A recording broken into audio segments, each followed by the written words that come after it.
না, মহেন্দ্র সিং ধোনিকে আর দেখাই গেল না আইপিএলে। এবারের আইপিএলে আগামী আইপিএলে দেখা যাবে আদৌ কি আর কখনো এই কিংবদন্তিকে প্রতিযোগিতামূলক ক্রিকেটে দেখা যাবে।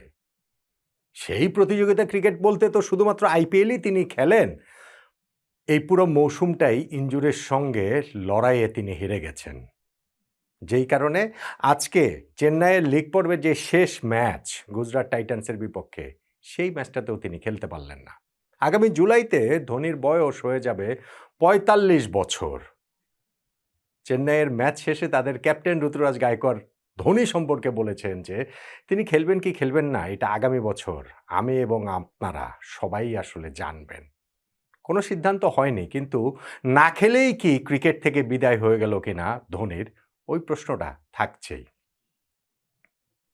চেন্নাই সুপার কিংস যদি প্লে অফে উঠতো তাহলে ধোনির খেলার সম্ভাবনাটা টিকে থাকতো, যদিও ধোনি খেলতেন বলে আমার কাছে মনে হয় না, বাট স্টিল টিকে তো থাকতো। সেটাও হলো না। চেন্নাই আজকে নিজেদের শেষ ম্যাচটাতে গুজরাট টাইটান্সের কাছে হেরে প্লে অফের রেস থেকে পুরোপুরি ছিটকে পড়ল।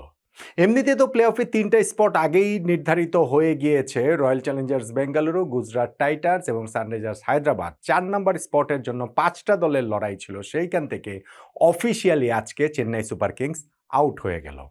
89 রানের বিশাল ব্যবধানে তারা হেরে গেছে গুজরাট টাইটান্সের কাছে। অন্যদিকে গুজরাট টাইটান্স এই জয়ের মাধ্যমে প্লে অফে খেলা তো তারা আগেই নিশ্চিত করেছে, এবং এই জয়ের মাধ্যমে তারা টপ 2তে থাকা নিশ্চিত করলো। এবং টপ 2তে থাকাটা গুরুত্বপূর্ণ কেন সেটা আমরা সবাই জানি। ফাইনালে ওঠার ক্ষেত্রে সেক্ষেত্রে 2টা সুযোগ থাকে। ফার্স্ট কোয়ালিফায়ারে জিতলে ফাইনাল, যদি তারা হেরেও যায় সেই ক্ষেত্রেও সেকেন্ড কোয়ালিফাই তারা খেলবে এলিমিনেটরে বিজয়ের সঙ্গে। আজকের ম্যাচ জয়ের পরে গুজরাট টাইটান্সের পয়েন্ট হয়ে গেল 18, রয়্যাল চ্যালেঞ্জার্স বেঙ্গালুরুরও পয়েন্ট 18।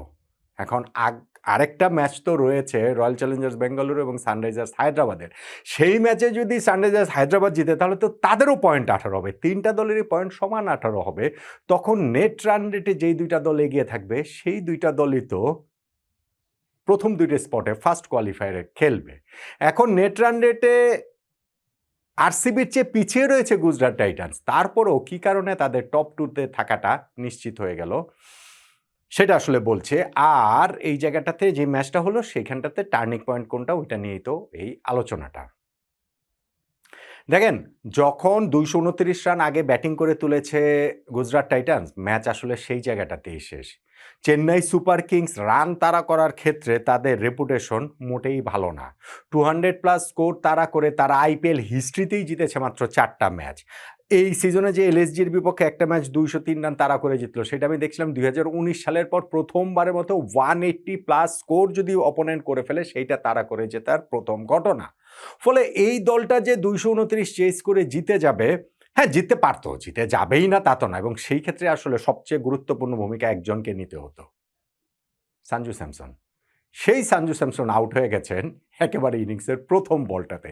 এমনিতেই ফিল্ডিংয়ের সময় ওই উইকেট কিপারিং সময় আঙ্গুলে ব্যথা লাগার কারণে তিনি মাঠের বাইরে ছিলেন সেকেন্ড ওভারের পর থেকে পুরোটা সময় জুড়ে, কিন্তু ইনজুরির ধরনের কারণে ঠিকই প্রথম থেকে নামার অনুমতিটা পান। মানে এইসব ক্ষেত্রে তো হচ্ছে মাঠের বাইরে যত সময় থাকে ব্যাটিং অর্ডারে ওই নামতে দেরির একটা বিষয় টিষয় থাকে, কিন্তু এইখানটা ইনজুরির ধরনের কারণে সেটা তিনি আসলে শুরুতেই ওপেনিংয়ে নেমেছেন, কিন্তু প্রথম বলটাতেই মোহাম্মদ সিরাজের অফ স্ট্যাম্পের বাইরের বল, সেটা চেস করতে নেমে কোনো ফুট মুভমেন্ট ছিল না এবং সেটা উইকেট কিপার হাতে ক্যাচ দিয়ে তিনি আউট হয়ে গেলেন।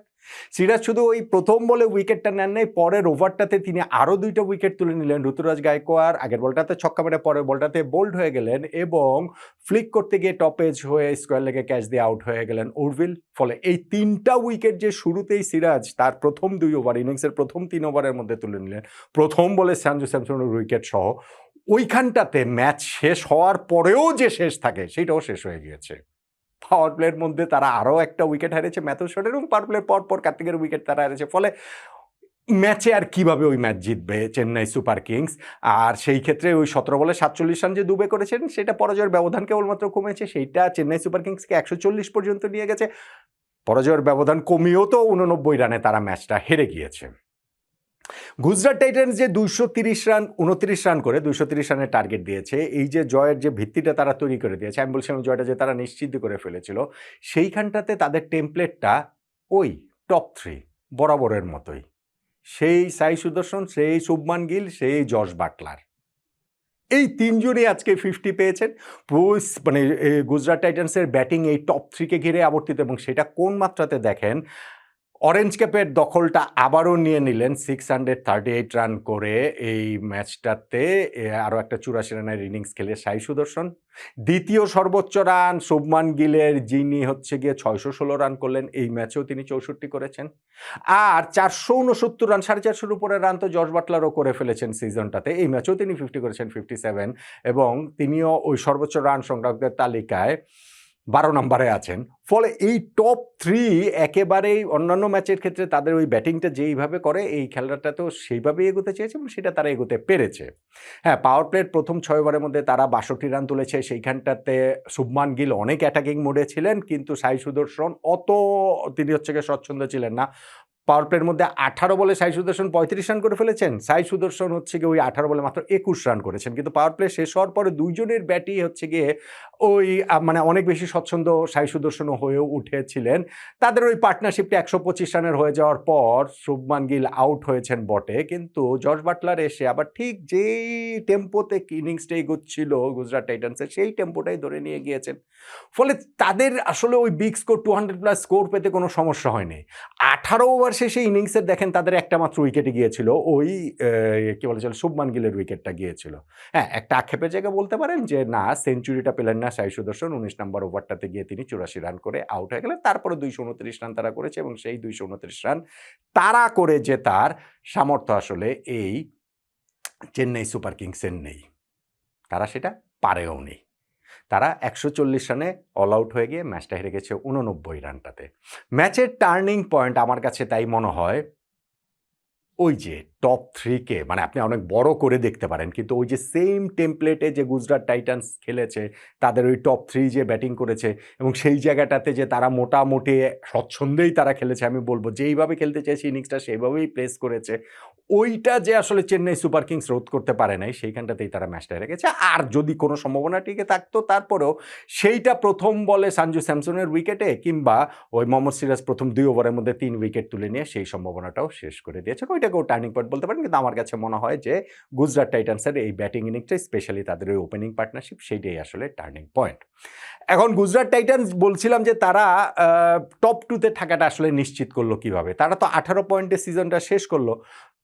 রয়্যাল চ্যালেঞ্জার্স বেঙ্গালুরু 18 পয়েন্ট রয়েছে, তাদের ম্যাচ বাকি সানরাইজার্স হায়দ্রাবাদের সঙ্গে যাদের 16 পয়েন্ট। সানরাইজার্স যদি হারিয়ে দেয় বেঙ্গালুরুকে তাহলে তাদেরও 18 পয়েন্ট হবে, 3টা দলেরই পয়েন্ট সমান 18 হবে, তখন নেট রান রেটে যেই 2 দল এগিয়ে থাকবে। এখন সেই 2 দলের মধ্যে গুজরাট টাইটান্স থাকবেই কেন? এখন তো তারা 2 নম্বরে রয়েছে, বেঙ্গালুরুর পেছনে রয়েছে। ফলে ওইখানটাতে তো যদি লাস্ট ম্যাচটা সানরাইজার্স হায়দ্রাবাদ জিতে তাহলে তো রান রেটে টপকে যেতেই পারে, গুজরাটকেও টপকে যেতে পারে, ওইখানটাতে রয়্যাল চ্যালেঞ্জার্স বেঙ্গালুরুকেও টপকে যেতে পারে। হ্যাঁ, পারে, কিন্তু সেই ক্ষেত্রে যেটা হবে যে রান রেট যদি অত ভালো হয় সানরাইজার্স হায়দ্রাবাদের যে তারা টপকে যাচ্ছে গুজরাট টাইটান্সকে, সেই ক্ষেত্রে রয়্যাল চ্যালেঞ্জার্স বেঙ্গালুরুর রান রেটটা আবার কমে গিয়ে গুজরাট টাইটান্সের পেছনে চলে আসবে। ফলে গুজরাট টাইটান্সের টপ 2-তে থাকা নিষেধ। আর যদি বেঙ্গালুরু জিতে তাহলে তো তারা এমনিতে পয়েন্টেই আসলে টপ 2-তে থেকে যাবে।